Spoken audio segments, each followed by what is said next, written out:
Hello and welcome. Welcome, Matthias. Nice to see Yes, you hi. How are again. you? I'm This is number great. 9. This is number Yes, 9 number if my 9 this year, counting's right. and we are convinced to make 10 sessions. And yeah, this time we got lots of questions about how to start with Power BI tools. You're always showing such in-depth stuff. You really need to be an engineer to benefit from this. But I think Power BI tools is quite easy to start. That's how I get to know it through Markus Wegener, and he has shown me this for the first time, and it was quite a one simple use case for me, and yeah, that's how I got in love with the tools. And today I think you will show us some demo material and how you can start, because you have so much resources. And yeah, I will now just give you the stage and mute myself. And yeah. Awesome. Okay. Thanks very much. Yeah, that was the idea, really. Uh, Recording a little tutorial guiding through all the available demos and basically just showing how someone would make use of them if you're coming into pbi-tools for the first time. This is also based on a few questions I actually had from some new users recently, and I realized it's maybe harder than it should be in terms of finding your way around. So let me dive straight in, if that's okay. And Arthur, I'm more than happy for you to interrupt me if you've got any questions. If you think something may not be as clear as it may be in my head, then absolutely no problem at all. So you can see my screen here. That's the pbi-tools website. Super easy to remember because, as you can see, URL is pbi.tools. And this one has a GitHub link in the top navigation bar. If you click on that, you actually get to the pbi-tools organization in GitHub. And that's basically where pbi-tools itself is hosted, as in the actual source code. But plenty of demos are hosted here as well. And that's actually what I wanted to talk about. A few weeks ago, I took advantage of a new GitHub feature, which is a organizational README file. So that's actually what you see when you get to the org landing page. And that allows you to actually put some formatted and complex content here now. So I'm using that, as you can see, as a inventory or table of contents for some of the demo repositories that are hosted in the same org. And that's pretty what I wanted to guide you through in terms of what's here, what does it all mean, and which ones would I recommend to look at if you want to get started. So at this point, conveniently, they all fit on one screen for me, and they're basically sorted by date. So you can see there's a date column here where I'm basically telling you when that particular demo was created. That's usually also an indication of, well, obviously how recent it is, but also what features are covered in here. With respect to specific features, they're actually also listed here. So for instance, this one, as an example, it shows a dataset deployment, dataset refresh, but also deploying an embedded report, right? And so here, the SQL scripts feature that was introduced in preview 4 is demoed, and then here it's a demo of incremental refresh features, which came in preview 5. So this is pretty much some annotation.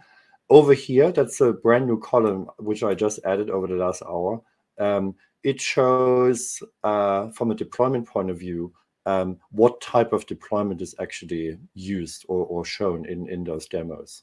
So dataset basically uses the XMLA endpoint, which means it's Power BI Premium limited. And where it says report, it may be a little misleading. So report means it's effectively using a PBIX upload. The demos generally use what we call a thin report here. So where we literally have just a report definition in terms of pages and visuals, and where we're linking to an already existing data set. But you could actually use the exact same mechanism to upload what we call a thick report, a PBIX file that contains both a data model and the visuals.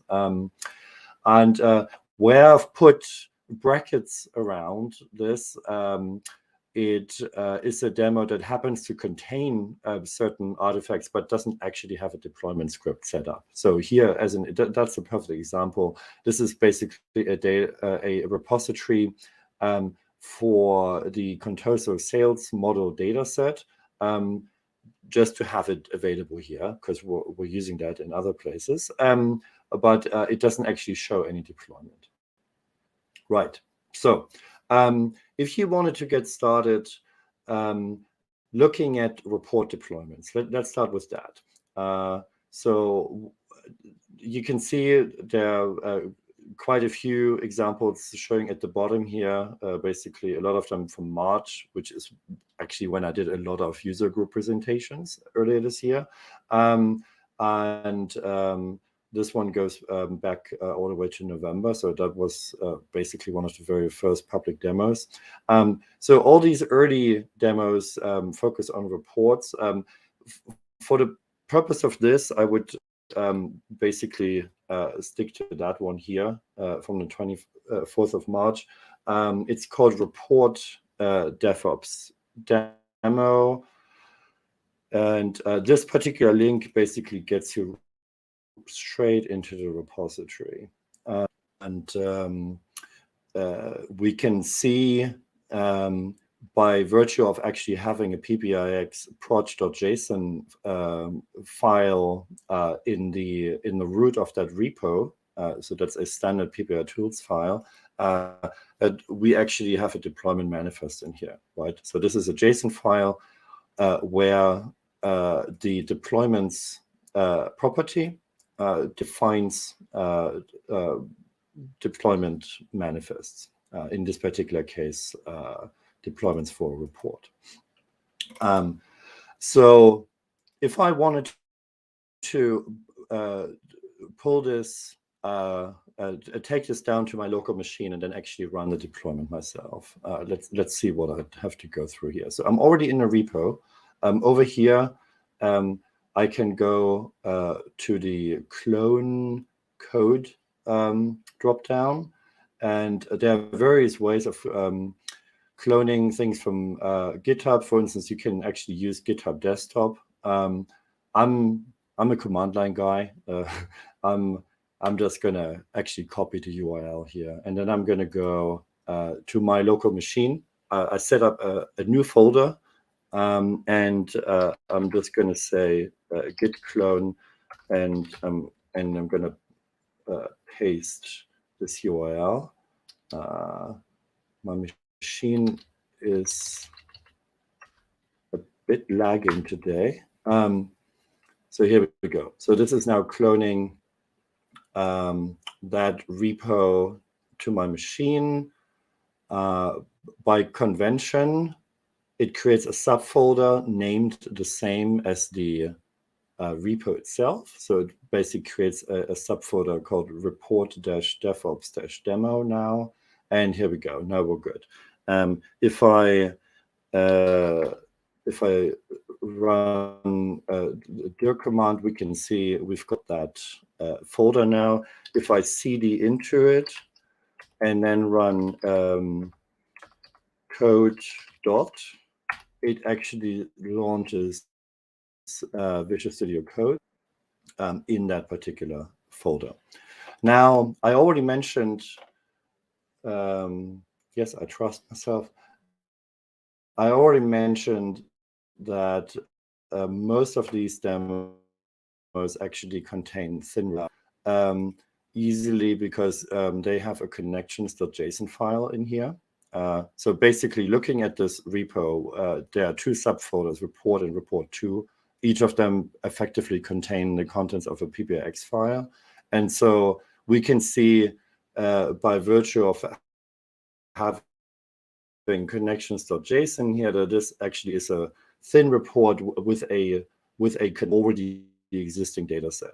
Now this could be a stumbling block for you, which is why I'm pointing it out here. If you actually did what I just did, clone this and then try to deploy it straight away, you would have an issue because this one links to a data set with this particular GUID, A431, and so on and so forth, which only happens to exist in my very own pbi-tools tenant. That won't exist anywhere else, nor will you have access to it, right? So this is actually one area where you to intervene and ensure that there is a data set you can connect to. So let me show you what to do about that, because this could definitely be a stumbling block for some new people. So if I click here, this same inventory of demo repositories happens to have a dataset column, which basically shows what is the underlying data set for every single one of those. And we can see particularly those pbi-x thin report demos here, they all basically link to the same data set, which happens to be one from SQL BI. So introducing calculation groups is a freely available download on sqlbi.com. In fact, it's actually a resource which is linked to this particular article talking about calculation groups. And if you scroll to the bottom of it, you can just click download and you actually get a zip file containing a pbi-x file. So what I can do now is I've got a brand new workspace. There's nothing in it, as you can see. And I can actually upload that file for BI in order to have a data set to connect to. So if I just click local file, conveniently, that's already here because I tested that earlier. So this is the file I downloaded. Just click open. It's a very small file. There's not a lot of data in it. So we'll get there in a few seconds. There we go. I didn't even have enough time to have a sip of water. And conveniently, it also comes with an embedded report, which actually demonstrates that there's some data behind it. So now we've got a data set which all our other demos can be connected to. And there are two ways of doing that. So one is sort of the hard way, maybe the intuitive way would be you compile a pbi-x file out of the pbi-tools demo repo. Then you open it in Power BI Desktop and you explicitly point it to that new data set, right? So I'm not going to do that now because that's a lot of clicking and opening and waiting. There's a much more convenient way of doing that, and this is where the beauty of pbi-tools comes in. All you need to do is to identify the GUID for this particular data set, and you can do so quite easily just by clicking on it within the workspace.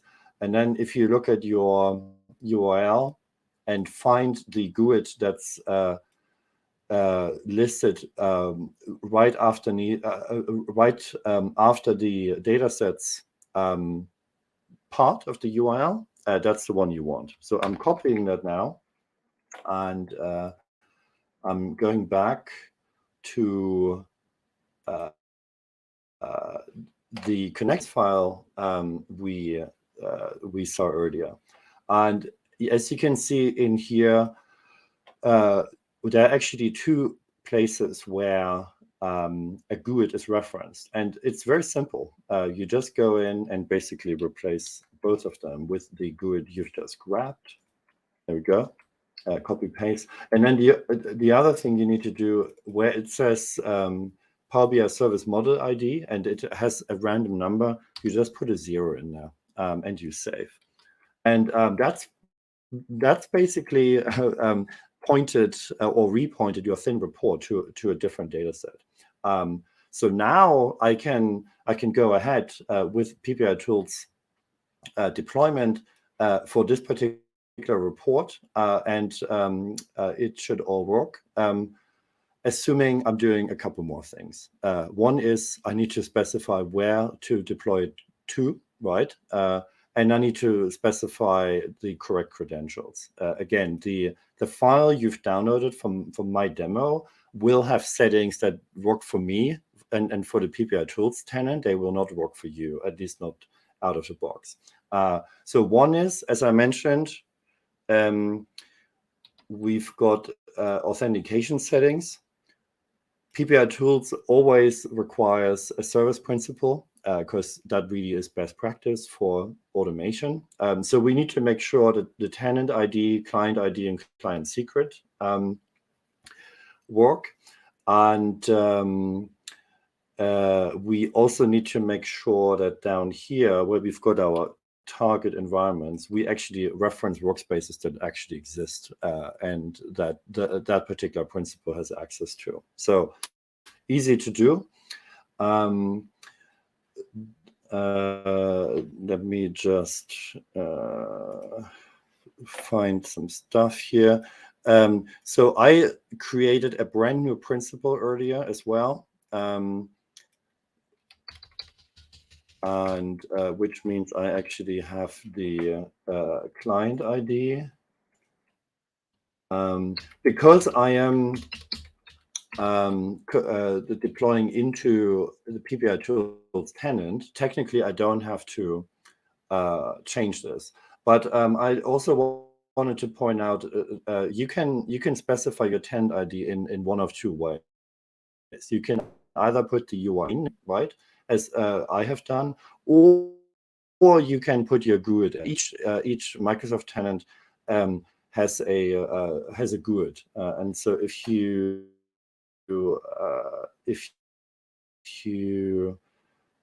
I think it may even show up if you go in here. Yeah. So basically, if you go to the About Power BI box, your tenant ID will actually show up down here. So you can copy that and then paste it in here.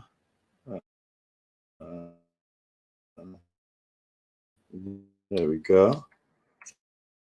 So that's why I've changed that too. And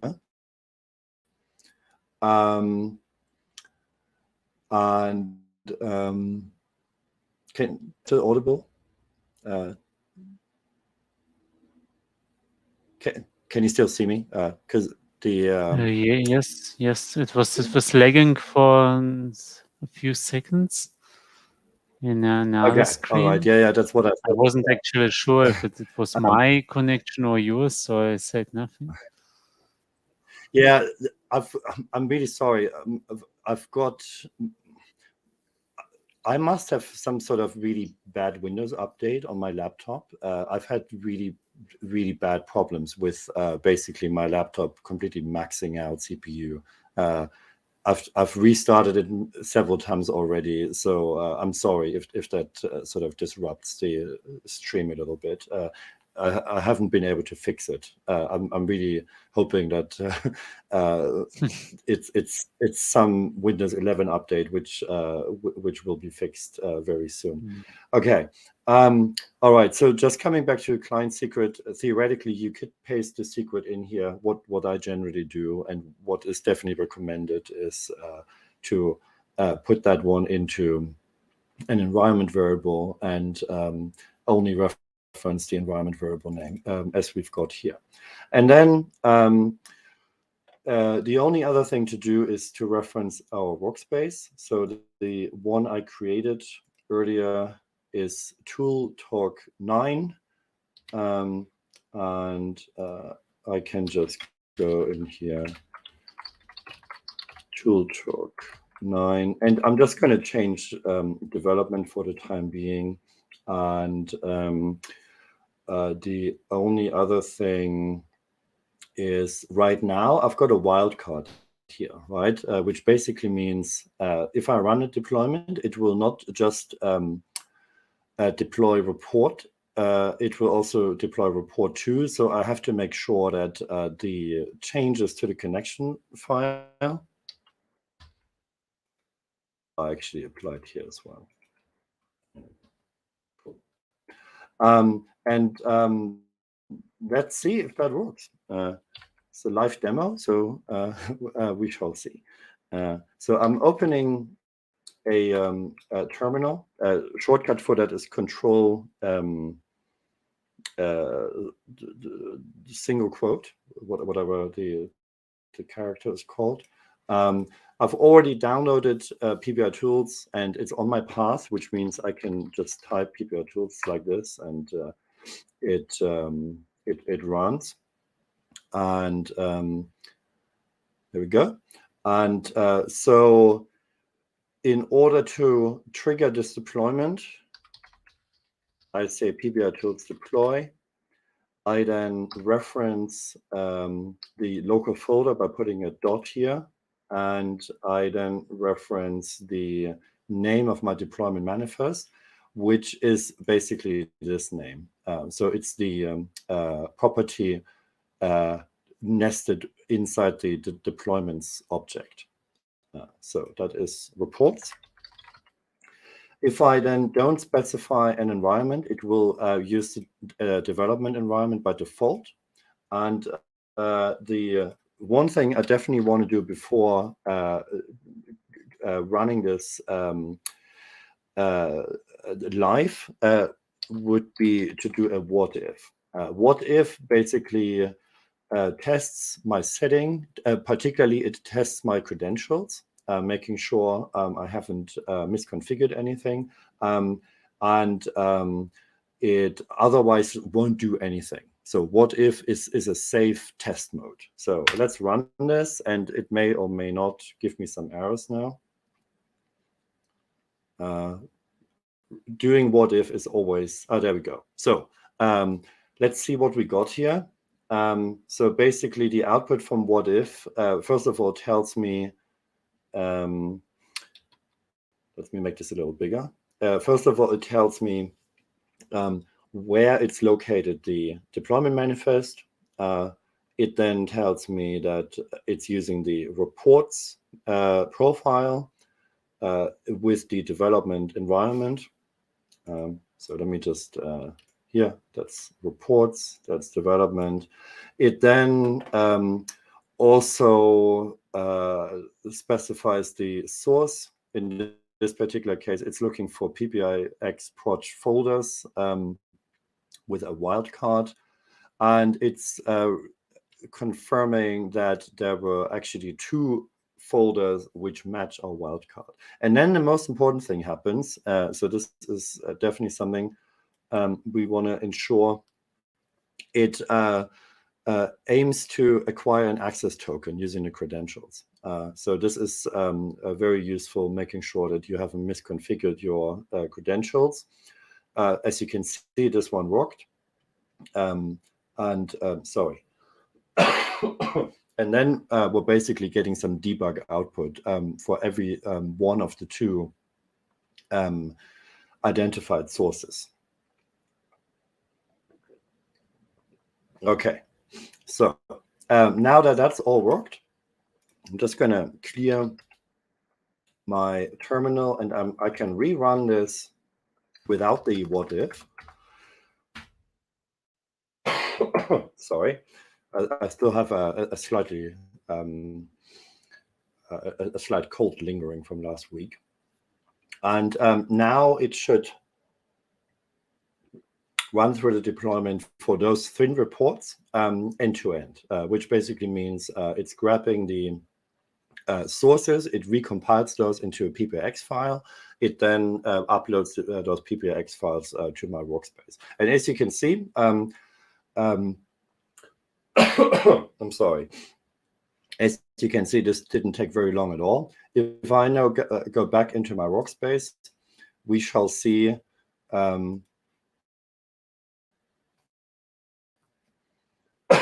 there we go. So now we have 2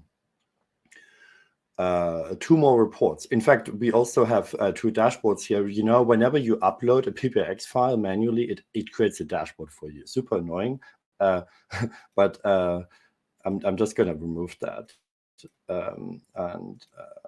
because it's just unnecessary. Yeah, what we've got here is report and report 2. If I open that, we're going to see, there we go. We've got 5 pages. Clearly, it has data behind it. So the sort of repointing the dataset connection actually worked. So this is number 1. And just to recap, the changes we had to make were: 1, we needed to make sure that the data set existed. So I did that by just downloading it from SQL BI and uploading it. 2, change the dataset connection using the connections.json file. 3, ensure I've got principal credentials here. And then 4, ensure I've got a workspace reference that exists in my tenant and that this principal also has access to. So that's something I didn't point out explicitly, but if we go back to the workspace and go to access, we can see this one here, which is the tool talk demo principal with an app ID of b372. That's been set up in here as a member. And if I go back here, we can see b372. That's actually the same client ID.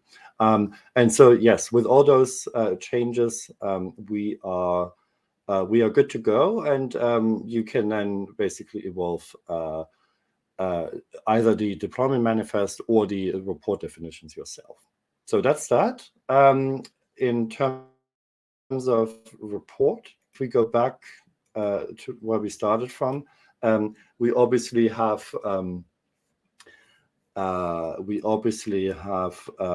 some demos for data sets. So let me grab this one.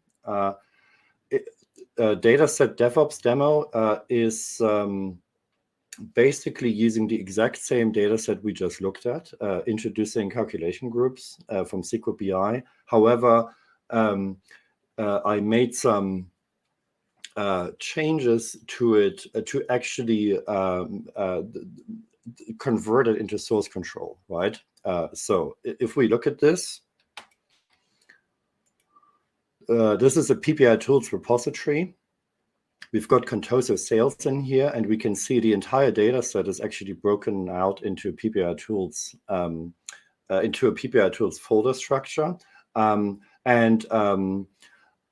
addition to that, it also happens to reference the sources for the various tables from another GitHub repository. So you know, the PBIX download from SQL BI basically has a ready-built PBIX file where you have no access to the underlying sources, right? That comes from some SQL server which only Alberto and Marco own, basically.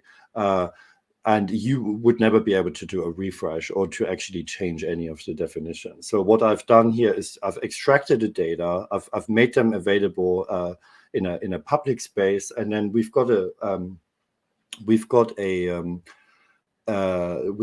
data set here that can be built entirely from scratch, including refresh. If we're looking at this, can do it exactly the same way.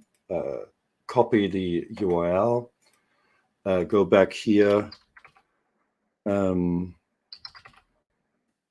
git clone that. It's probably much faster now because there are fewer items to be cloned.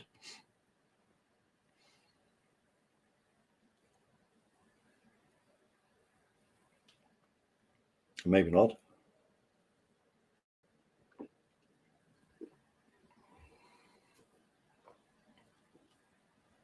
Yeah, definitely not faster. Is it possible to which reference in another workspace? Yes. So I can see there's a question here in a private chat. Can a report reference a dataset in another workspace? Absolutely. So I only used a dataset in the same workspace as a convenience here, but as you can see, so if I just go back to the connections file, there's actually no workspace reference here at all. All we reference is a GUID, and that basically is a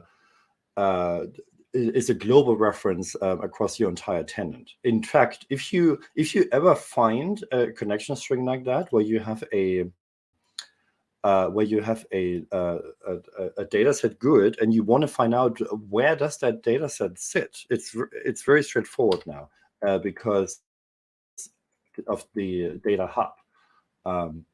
In fact, I use myself quite often. So if you navigate to Data Hub and basically go in here and say data sets / and then paste in the GUID you found, it will show you your perspective of where it's hosted. And conveniently, it then actually shows you what the workspace is. And that just shows that in terms of those thin report references or thin report connections, the workspace really doesn't matter, as long as, right, that's really key, as long as your principal has access to it. As long as your principal either is a member of the workspace containing the data set, or alternatively, as long as the principal, as long as the data set has been shared with the principal. All right, so this one is now done, which means I can cd into dataset DevOps demo, and I can do code dot to open a new VS Code session for this particular repo. And needed here in order to put.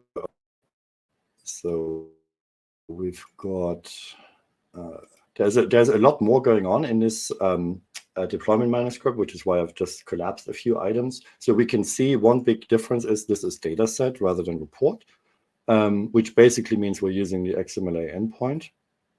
We can also see I definitely have to make the same change as before. I have to put valid credentials in here. So let me do that. This time I'm not going to choose it. Just wanted to show that either way it works.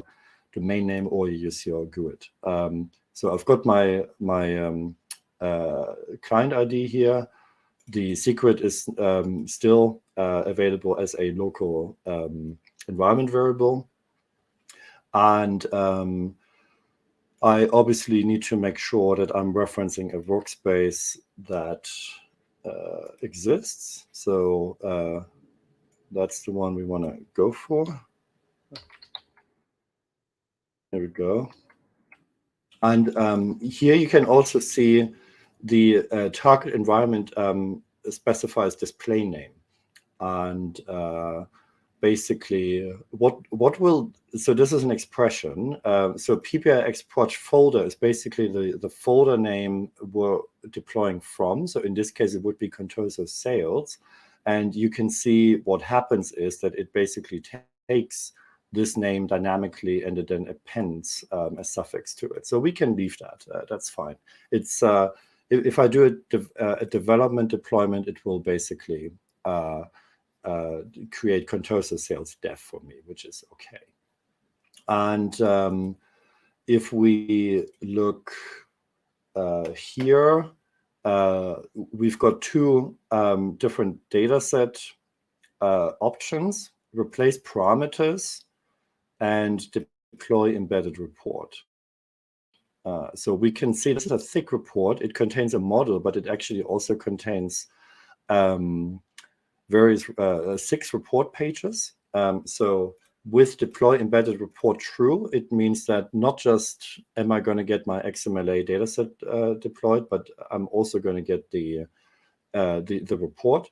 And replace parameters means that everything I specified as a parameter here will be injected into my dataset parameters.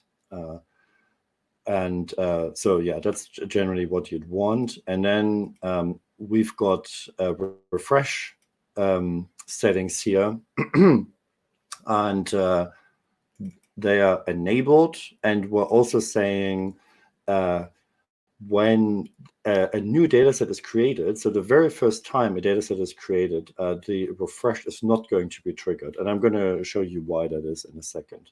But for now, I think we're actually good. There's this time, there's nothing else I need to change. So I can pretty much go ahead and do the usual by doing pbi-tools deploy dot. Then I'm referencing contoso because that's what the deployment profile is called. And then I'm saying what if, because that's always best practice first time around, just to see that everything can be resolved. And now it's getting access token, that's worked. And now I'm getting some outputs telling me some metadata. Particularly, it's also telling me how dataset parameters are going to be replaced with new values as part of the deployment. It's also confirming that my target workspace does not yet have a dataset with the target name. So if I now run the same thing without the what if, it's gonna connect to the XML point. I've got one because it's a PPU workspace, premium per user. I obviously don't have a premium capacity for demo purposes. And because of the skip new dataset setting, it will not trigger a refresh. I'm going to explain why in a second.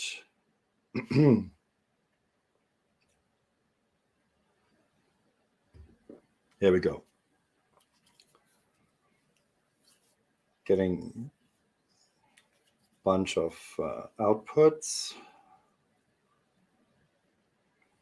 There we go. Right, so that's it. I now have my new data set in here. So if I go back to workspace, tool talk 9. Right, so now we've got introducing calculation groups, the one I uploaded earlier, and we've got Contoso sales dev. And we can also see there's actually a report, which is basically the one from our demo folder. If I go in there, I'm going to see the report, but I'm also going to see that there is no data in here because we haven't done a refresh yet, right? That's the one thing that's still pending. And so the reason why I skipped the refresh here is that obviously for Power BI datasets, you're going to need credentials. And there are basically 3 different options here. So one is in an enterprise context, you will generally connect your datasets to an enterprise data gateway, right? And pbi-tools supports that, where you basically specify the gateway GUID as part of your deployment. If you do that, then everything works first time round because your gateway will have those credentials. Now, I don't have a gateway set up here. nor do I need one, because that is the data source for this is actually a GitHub HTTP endpoint, as we've seen. There's no need to even go through a gateway. Now, the latest release of pbi-tools introduced a new feature which allows you to set cloud credentials, but it's very limited at this point. You can only specify username, password credentials. In this particular example, unfortunately, the credentials we need are actually anonymous credentials, and that's not in the tool yet. So what I need to do for now is I need to go in here, go to settings, and I need to take over and then basically specify those credentials using my own username. Because I've connected to those endpoints before, it's not prompting me. It's actually happy with those. One thing that is coming in an upcoming release is for pbi-tools to actually support anonymous credentials as well. So now that I've done that, I can go and rerun this deployment. And because I've specified refresh true, and because this time it is not a new data set, it will actually do the refresh. It will do a full refresh. However, there's very little data behind it. So literally rerunning the deployment will actually give us a fully fledged data set with all the data in it. Shouldn't take very long at all. And obviously, it also updates metadata here, but there's no problem with that because I haven't changed anything. It will just replace everything with how it was configured previously. So I'm just getting a listing of data sources. We can now see the refresh kicks off. We're using a pbi-tools feature called refreshing, which we've done other recordings about previously, which gives us a very detailed log of what's happening. And we also get this table of partitions. So if we look at this in a bit more detail, the one thing that's now different, every single partition of my data set is now showing up in a ready state. Ready means it doesn't not require a refresh. It's got all its data. So everything is as it should be. I didn't look at the output from the after the last deployment, but if I had done so, it would have said no data instead of ready. So there we go. We can see 13 seconds for a full refresh here, which means if I now go back to my workspace and go to my report, thank God, it was just a caching problem. So there we go. Which means we've also gone full circle here. So this is another of the publicly available demos, allowing us to basically deploy an entire data set from sources into our tenant, into a given workspace, then refresh it and also show that our connected report works. In fact,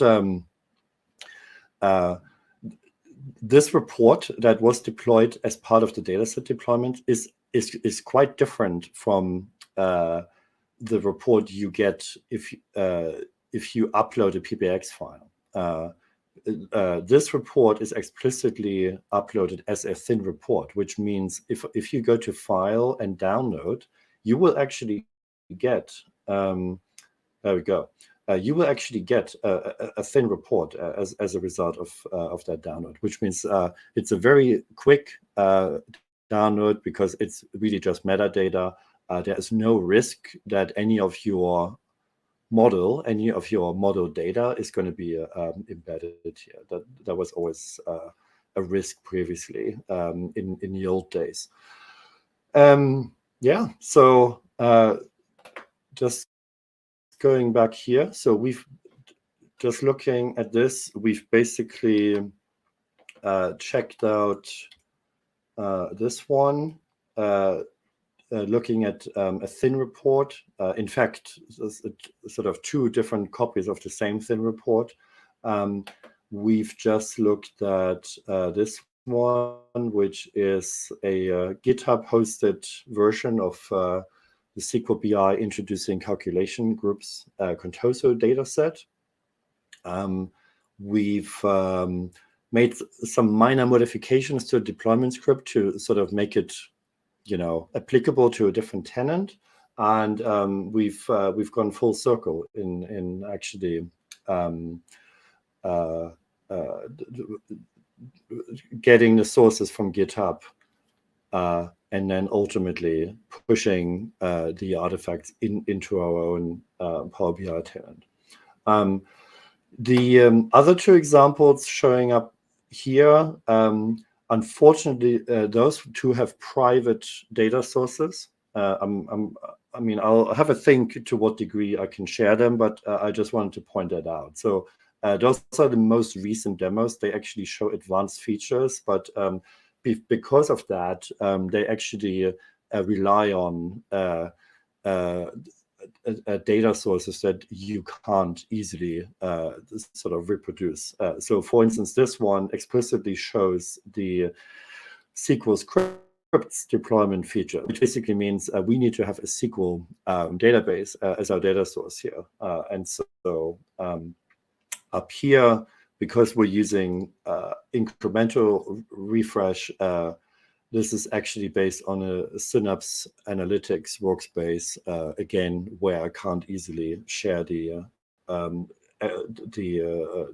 actual data sources. So just take that one as a pointer.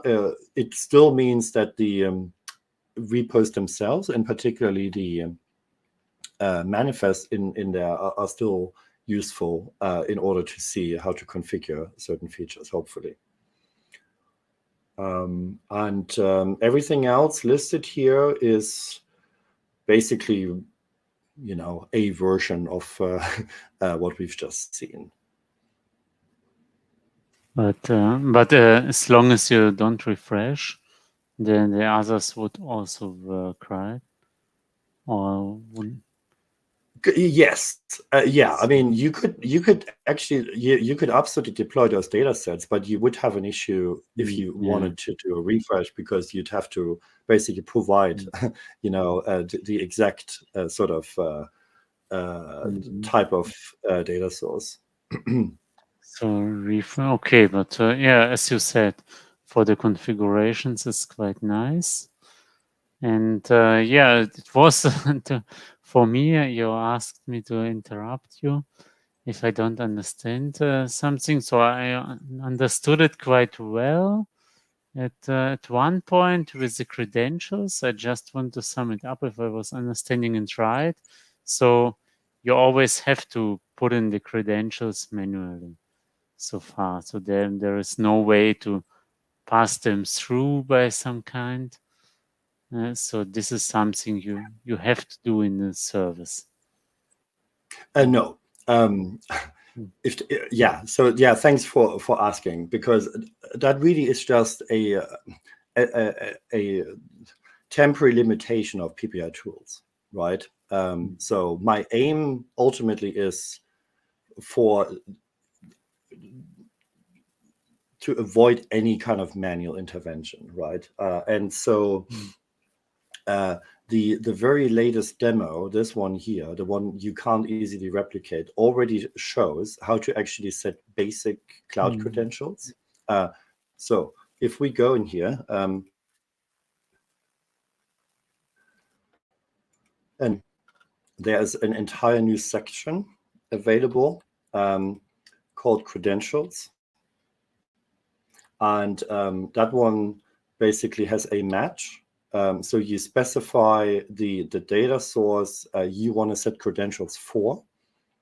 And for that, you specify type, and then depending on type, other parameters. So for SQL, it's server and database. So those need to match exactly the data source you're ultimately referencing in your data set. And then down here, you can specify at this point only the basic type. And there are other types available. There's anonymous, there's OAuth, there's key, there is Windows. And ultimately, pbi-tools will support all of them. For the time being, it's just that one, because that's the most needed one if you, for instance, connect to a SQL database or so. And then the other thing you can do is to actually put the credentials in here. So with that being basic, what you need is username, password. Obviously, the username or password, well, I mean, username you could put in here, but you definitely wouldn't put the password in here, which is why I'm basically using environment variable references. And then there's also update mode, which has 3 possible settings. Not specified means the credentials are only set if they haven't been set already. So pbi-tools will check, right? For this data source, does the current principal have credentials, yes or no? And then in not specified mode, it will only overwrite them if needed. The other 2 modes are always or never. So always might be quite useful if you want to be able to actually update credentials, right? So if let's say you do some sort of key rotation or password rotation, right? And you want to make sure that that is propagated during your deployments, you would want to use always. And then obviously make sure that your CI/CD system always has the most recent password available. So that's new, and is definitely one big step towards having everything automated. Unfortunately, you know, the one demo I was just showing did not rely on basic credentials, but actually relies on anonymous credentials. And ironically, even though for anonymous, obviously there are no credentials, you still have to explicitly say that, right? And so that's why I had to go in and temporarily do that myself. Okay, then that would be the next question, because I've seen it's just GitHub and GitHub CSVs, and they're obviously anonymous, but okay, Yes. It's interesting. It's still not working. And there's also a question from Lucas, but I think you already answered it. So if you have single sign-on credentials, for example, another Power BI data set or SharePoint Dataverse, everything Microsoft minded. So it's still, you still have to specify even if this principal user would have access to this, I think. Or So yeah, so single sign-on, you're most likely referring to OAuth credentials here. That is problematic. In fact, that's quite a head scratcher, I have to say, because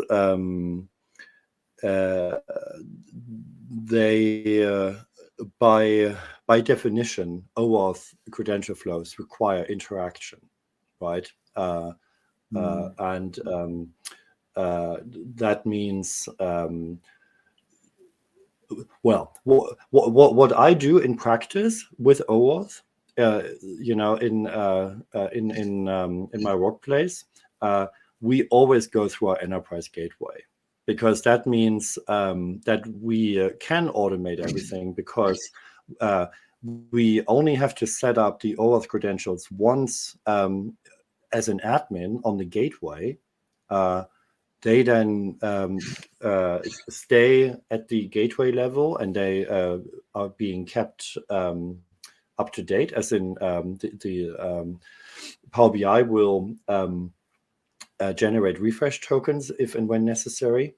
And all we need to do then is to ensure that our dataset deployments have a gateway reference, which is what I talked about earlier. I realize that currently is no demo available showing setting the gateway. So I've made a mental note. That's definitely something I should put in here. And then you have full automation, right? And again, as I said before, in most enterprises will want to prefer a enterprise gateway in any case, because it has other governance advantages, and then you don't have that problem anymore. You can still live with the interactivity in terms of specifying the credentials, because you only have to do it once in your admin portal, and none of your automated deployments require manual intervention. Good question. Great. Thanks. So And I it think also highlights, Lucas, it highlights yes, that I should do a dedicated demo for that. yeah, nice. So I would, this is quite a cool solution. I wouldn't think I'm always associate the gateways with on-premise and don't like them, but yes, from the point of automation, it's quite a cool thing. It's always nice to see the people who are already watching. So Lucas is a big fan of us, as I see. So the thanks belong to you, Matthias. And here tried Brilliant. everything except incremental refresh. This is even more than I have tried, because I also never tried the SQL script deployment because of the lack of fitting SQL database. And for me, it's quite still, I admit, a little bit strange to write the scripts without seeing anything. So I'm more the GUI guy and not the command line if it's not necessary. But yeah, quite cool. So you see, it's useful what we are doing here. Thanks, Lucas, for watching. And this is one of our longest session, I see. Yeah, my apologies. No, it's a lot of sort of detail to cover. no mind. It's cool stuff you have shown, and yeah, also interesting stuff with authentication. Didn't knew it, was not even thinking about it, that anonymous, you have to do it explicitly.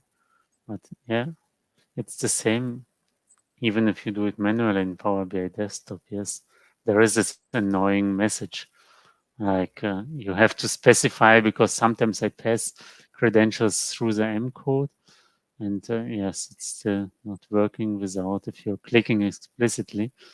And interesting that it seems to be something really technical and not just GUI flow of Power BI Desktop, as I was thinking. Yes, okay. And also thank you, Andrea, for watching. Andrea was also nice. She already passed the question via the private chat. You already answered. So thanks, Andrea. If you want to say anything more, just unmute yourself or write a text again.